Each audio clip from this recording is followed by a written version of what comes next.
Darajar Arewa 24.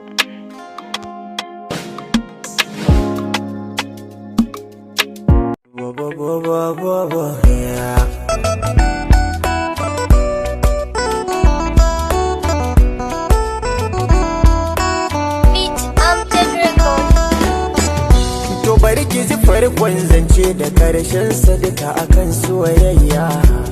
Na san wuyar so, na san daɗinsa ko ta ya zai juya. Akwai labari dole in yi gyaran murya. Yanda zance zai ta zuba a tsara bisa tarbiyya. Yau da gobe gonar ilahu cewa ya santa gaba ɗaya. Na gode Allah, na gode makagina da ka bani yar auta mai share mini hawayena, mai bidar muradina ta yi min ba ta min barna.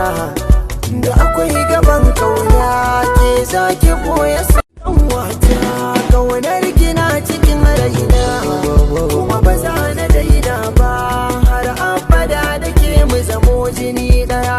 Kin ji kanwata, kaunar gina cikin raina kuma ba za na daina ba har abada da ke mu zamo jini daya.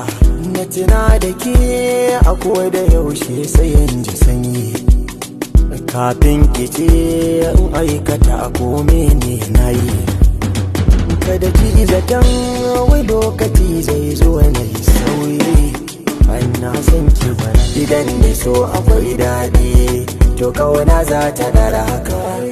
Ki kyautata na yo kauɗi to yarda za ta wuce ka. Ki ce dukan mafarkai na ni za na so ki wuce ka. Abin da zuciya ta riko to karbi sai mu haskaka.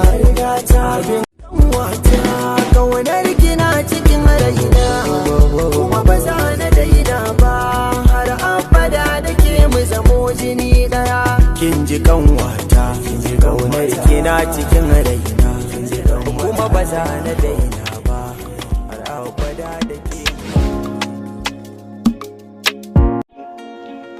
Darajar Arewa 24.